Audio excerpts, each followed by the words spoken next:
Assalamualaikum, Dajiahau. Epadi Irukingi Vanakkam. Saya Muhammad Mukmin bin Soid, sarjana muda dalam pentadbiran perniagaan hari ini akan memberikan pengucapan awam yang bertajuk Asimilisasi Budaya sebagai satu proses integrasi sosial di Malaysia. Sebagai pendahuluan, Malaysia merupakan sebuah negara yang terdiri daripada pelbagai etnik. Kepelbagaian budaya di Malaysia adalah kerana Malaysia ialah sebuah negara yang mengandungi masyarakat majmuk. Penulis mengambil definisi konsep masyarakat majmuk oleh J.S. Farnivale kerana definisi ini banyak digunakan dalam bahan rujukan di Malaysia. Misalnya, masyarakat majmuk menurut J.S. Farnivale merujuk kepada sebuah masyarakat yang terdiri daripada pelbagai etnik yang mempunyai kebudayaan, agama, bahasa dan adat resam yang tersendiri meskipun berada di bawah satu sistem politik yang sama. Malaysia sebagai sebuah negara majmuk. Daripada definisi yang diberikan oleh J.S. Farnivale, beberapa syarat perlu dipenuhi sebelum sesebuah masyarakat dapat dikenali sebagai sebuah masyarakat majmuk. Yang pertama ialah sebuah masyarakat yang berbilang kaum atau etnik ini. Hal ini bermakna syarat asas dalam sebuah masyarakat majmuk ialah mempunyai masyarakat yang lebih daripada satu etnik. Yang kedua, etnik ini perlu mengekalkan dan mengamalkan budaya, agama, bahasa dan adat resam yang tersendiri.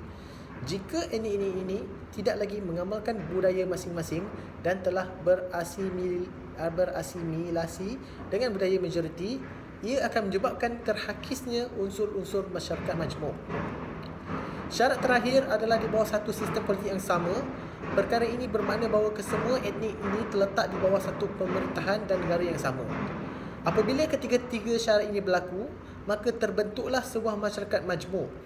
Sebuah masyarakat yang mengandungi berbilang etnik dan budaya. Meskipun Malaysia dilihat sebagai sebuah negara model yang berjaya membentuk sebuah masyarakat majmuk yang baik, Malaysia tidak terlepas daripada beberapa isu dan konflik, terutamanya dalam membentuk dan mengekalkan keharmonian masyarakatnya.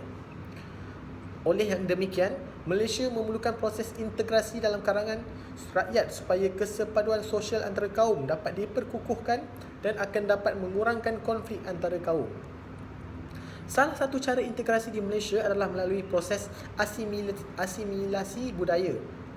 Asimilasi budaya membentuk integrasi. Asimilasi budaya juga dikenali sebagai akulturasi. Asimilasi budaya merujuk kepada proses perubahan kebudayaan dan pinjam-meminjam unsur kebudayaan akibat perhubungan antara dua kumpulan yang berlainan tradisi. Pinjaman budaya ini tidak mengubah budaya asal dan tidak juga menyebabkan kehilangan budaya asal etnik yang meminjam. Asimilasi budaya banyak berlaku dalam kalangan rakyat Malaysia dan ini membawa kepada aspek yang positif dalam kesepaduan sosial di Malaysia.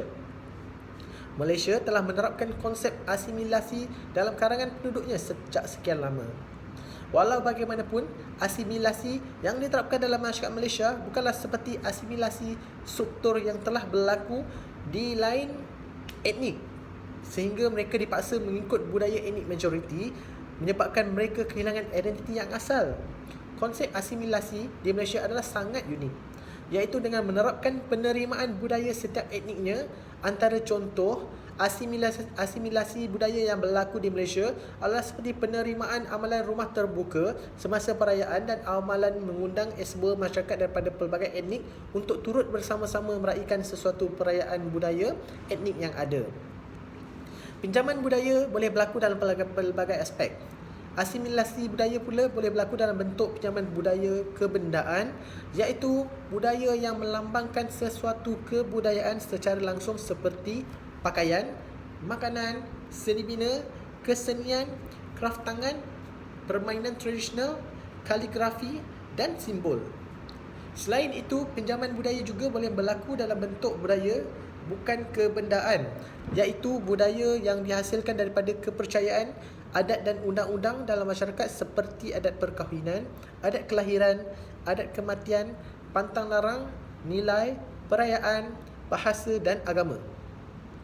Antara contoh asimilasi budaya di Malaysia adalah seperti penggunaan perkataan tapau.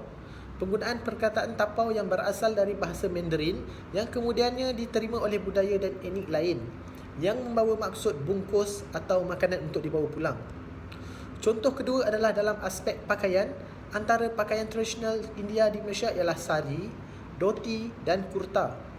Jika dahulu pakaian ini hanya dipakai oleh masyarakat India sahaja, walau bagaimanapun pada masa kini pakaian tradisional India juga popular dan dikenakan oleh etnik dan budaya lain di Malaysia, termasuk ketika perayaan. Contoh ketiga pula dalam aspek makanan, nasi lemak merupakan sajian yang popular dalam kalangan rakyat Malaysia. Nasi lemak merupakan salah satu makanan tradisional masyarakat Melayu. Meskipun begitu, nasi lemak kini boleh didapati di kedai makanan masyarakat Melayu, Cina, India dan hampir kebanyakan etnik lain yang telah membuat dan menjual nasi lemak. Menurut Zaliza dan Norlin, asimilasi budaya akan terus berlaku.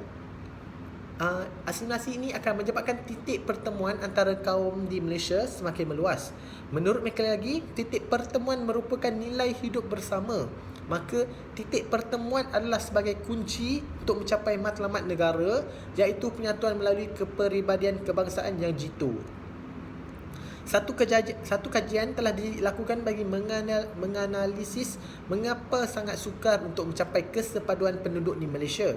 Satu kajian telah dilakukan oleh Nur Azuki, Nik Yusri dan Wan Sopian pada tahun 2012 mengenai faktor utama konflik etnik dari perspektif mahasiswa. Daripada dapatan kajian mereka, unsur-unsur seperti budaya, perbezaan etnik serta warna kulit tidaklah menjadi sesuatu masalah dalam kalangan penduduk di Malaysia hari ini. Hal ini menunjukkan bahawa rakyat Malaysia dapat menerima budaya antara satu sama lain. Keadaan ini boleh dikaitkan dengan proses asimilasi yang telah berlaku, iaitu penduduk di Malaysia dapat menerima dan berkongsi perayaan secara bersama-sama. Kesimpulannya, pemahaman tentang kesepaduan kaum telah banyak diberikan dan didedahkan kepada masyarakat. Pihak kerajaan menggunakan pelbagai kaedah dan ideologi bagi mewujudkan kestabilan dan perpaduan kaum. Asimilasi budaya merupakan salah satu aspek yang patut ditonjolkan dalam masyarakat Malaysia. Amalan sebegini seharusnya digalakkan lagi kerana dapat memberikan keunikan kepada Malaysia di samping dapat mengukuhkan lagi perpaduan dan kesatuan etnik dalam kalangan rakyat Malaysia. Sekian daripada saya. Assalamualaikum.